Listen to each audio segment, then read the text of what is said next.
மா விடுமா. இல்ல தமிழ், இவெல்லாம் நம்ம வீட்டுக்கு வந்து நிக்கிற நிலைமை ஆயிடுச்சேன்னு எனக்கு ரொம்ப வருத்தமா இருக்கு. 3 பொம்பளைங்க இருக்கிற வீட்டுக்கு இந்த மாதிரி ஆளுங்க வந்துட்டு போனா அக்கம் பக்கத்துல என்ன பேசுவாங்க நம்மள? மா இனிமே வரமாட்டாங்கம்மா. சொல்ற டைமுக்கு முன்னாடியே நான் திருப்பி பணத்தை கொடுக்க ஏற்பாடு பண்ணிடுறேன். அக்கா, அந்த சரளா அக்கா கூட வந்த பொறுக்கி பையன் பார்வையே சரியில்லைக்கா. ப்ளீஸ்க்கா, இனிமே அவங்கெல்லாம் இந்த வீட்டுக்கு வர மாதிரி வச்சுக்காதுக்கா. எப்படியாவது பணத்தை ரெடி பண்ணி கொடுத்துருக்கா. சரி தேனு, நான் ட்ரை பண்ணிட்டு தான் இருக்கேன். சரி பண்ணிடலாம். அவங்க இனி இந்த வீட்டுக்கு வரமாட்டாங்க, பயப்படாத. தமிழ், எப்படி காசு ரெடி பண்ண? அண்ணன் கிட்ட எல்லாம் எதுவும் வாங்கல? அதெல்லாம் ஒண்ணும் இல்லம்மா, அந்த வீட்டுல யார்கிட்டயுமே நான் வாங்கல. அப்படின்னா எப்படி கிடைச்சது? ஜனமா உட்காரு. எங்க போயிருந்த? அம்மாவையும் தங்கச்சியும் போய் பார்த்துட்டு வந்தம்மா. எப்படி இருக்காங்க? நல்லா இருக்காங்கம்மா. திரும்பவும் இந்த வீட்டுக்கு வர்றதுக்கு ஐடியா? இப்போதைக்கு அதை பத்தி பேச வேண்டாமே, அவங்க அங்க இருக்கிறது தான் நல்லது. பிடிவாதத்துல நீ என்ன மிஞ்சிடுவ. கையை தூக்குங்க, பிபி செக் பண்ணணும்.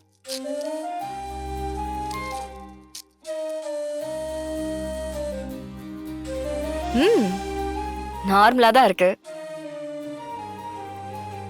இதே மாதிரி மெயின்டைன் பண்ணுங்க. எந்த பிரச்சனையை பத்தியும் யோசிக்காதீங்க. நாளைக்கு வெறும் வயித்துல சுகர் டெஸ்ட் பண்ணிடலாம். ஓகே?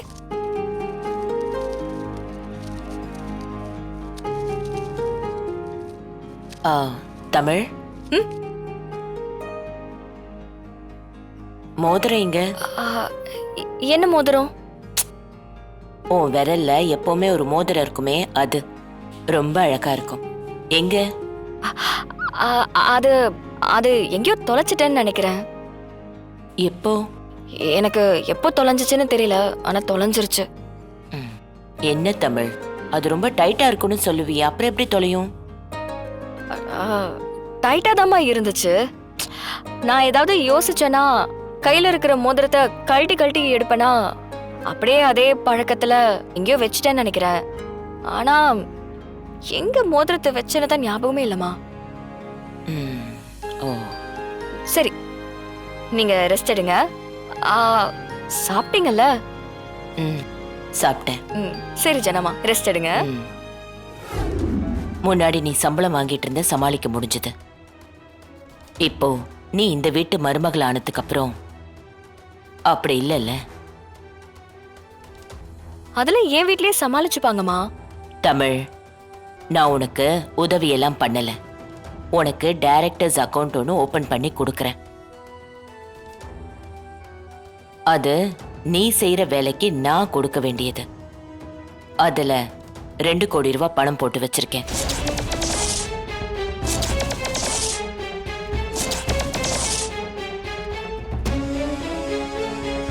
அது மட்டும் இல்லாம மாசம் மாசம் உன் பேர்ல இருக்க அக்கவுண்ட்டுக்கு உன் ஷேரோட டிவைண்ட் அது வருமானமா வந்து விழும்.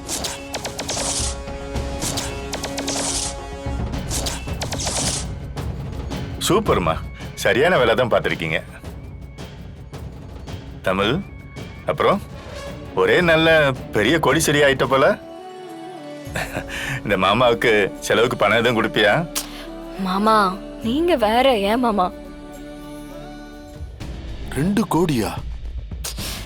ஜனாமா, எதுக்கு இதெல்லாம் பண்றீங்க? இதெல்லாம் எங்களுக்கு ஒண்ணும் வேண்டாம் ஜனாமா. எனக்கு நீங்க கொடுக்கணும்னு நினைச்சீங்கன்னா ஏற்கனவே மாச சம்பளமா கொடுத்துட்டு இருந்தீங்கல்ல, அது மட்டும் கொடுங்க. எனக்கு அது போதும். தமிழ், உன்னோட பொசிஷனே உனக்கு தெரியல. உன் பொசிஷன்ல வேற யாரா இருந்தாலும் நான் இதை செய்வேன். அதான் இந்த கம்பெனியோட மரியாதை. வேண்டான்லாம் நீ சொல்ல முடியாது. அத்தை, சொல்லு மீனா. எதுக்கு அத்தை தமிழுக்கு புது அக்கவுண்ட்? புரியல. அவளுக்கு தான் நீங்க மாசம் மாசம் செலவுக்கு பணம் கொடுத்துட்டு இருக்கீங்கல்ல. அவ இந்த வீட்ல ரொம்ப வசதியா நல்லா தானே இருக்கா. அப்படி இருக்கும்போது அவளுக்கு தனியா ஒரு கார்ப்பரேட் அக்கவுண்ட் ஓபன் பண்ணி கொடுத்துருக்கீங்களே, அது எதுக்குன்னு கேக்குறேன். அதுல உனக்கு என்ன பிரச்சனை? அத்த, இத்தனை நாளா நான் இந்த வீட்ல தான் இருக்கேன். உங்க மருமகளா நான் என்னென்ன செய்யணுமோ எல்லாமே செஞ்சிருக்கேன். எனக்கு இது வரைக்கும் நீங்க ஒரு தனி அக்கவுண்ட் ஓபன் பண்ணது இல்லையே. இதே உங்க பையனும் இருக்காரே, அவருக்கும் இது வரைக்கும் தனி அக்கவுண்ட் ஓபன் பண்ணது இல்லையே. உங்க சொந்த ரத்தம் சிபி, உங்க வாரிசுன்னு சொல்லுவீங்கல்ல, அவனுக்கு நீங்க தனி அக்கவுண்ட் ஓபன் பண்ணி கொடுக்கலையே. இப்ப இவளுக்கு மட்டும் எதுக்குத்த? இப்போ நான் செஞ்சது தப்புன்னு சொல்றியா?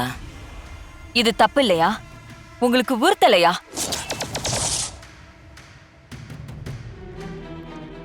சிபி, நான் என் புருஷன் எல்லாரும் 5க்கு 10க்கும் அவ கையை எதிர்பார்த்துக்கிட்டே இருக்கணுமா? அவ என்னடானா எங்க காசை எங்களுக்கு தரதுக்கே கேள்வி கேப்பா, தர முடியாதுன்னு சொல்லுவா. அவளுக்கு நீங்க கோடிக்கணக்குல கொட்டி கொடுப்பீங்க, அப்படிதானே? மீனா, உனக்கோ சிபிக்கோ பிரகாஷ்கோ இங்க எந்த குறையும் இருக்காது. தமிழ் கையில இருந்து வாங்கி செலவு பண்றது உங்களுக்கு கஷ்டமா இருந்துச்சுன்னா நீங்க டைரக்டா என்கிட்டயே கேட்கலாம். அதுல ஒரு தப்பும் இல்ல. அப்போ அவளும் அதே மாதிரி இருக்கலாம்ல அத்தை? அவளுக்கு மட்டும் எதுக்கு தனி அக்கவுண்ட்? மீனா, தமிழுக்கு 1000 செலவு இருக்கும்.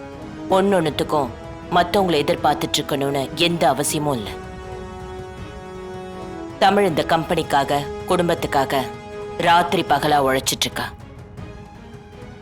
தமிழுக்கு இந்த மாதிரி ஒரு மரியாதை கொடுக்க வேண்டியது நம்மளோட கடமை. அதான் நான் ஆரம்பிச்சேன். சொந்த புள்ள, சொந்த மருமக, பேரனையெல்லாம் விட எங்கிருந்தோ வந்தவ உங்களுக்கு அவ்வளவு பெருசா போயிட்டால. மீனா, என் முடிவை கேள்வி கேட்கிற அளவுக்கு நீ வந்துட்டியா? நான் எது செஞ்சாலும் அதுல 1000 காரணம் இருக்கும். பிரச்சனை பண்ணாத, அமைதியா கிளம்பு. சரிங்க அத்தை, நீங்க ஒரு முடிவு எடுத்துட்டீங்க. பதிலுக்கு ஏன் முடிவை நான் சொல்லணும்ல? என்ன? இத்தனை வருஷமா எனக்கு என்ன வேணும்னாலும் நான் உங்களை கேட்டுதான் வாங்கியிருக்கேன். ஆமா, இனி தமிழுக்கு எது வேணும்னாலும் அவ என்கிட்ட கேட்டுதான் வாங்கணும். மீனா, இல்ல அத்தை, இது என்னோட உரிமை. இத நான் விட்டு கொடுக்க முடியாது. அவ ஏன் கையை எதிர்பார்த்து இருந்தாதான் உங்க மேல எனக்கு இருக்கிற மரியாதை அவளுக்கு ஏன் மேல இருக்கும். இல்லன்னு வைங்க, இந்த வீட்ல நான் ஒரு செல்லா காசாவே போயிடுவேன் அத்தை.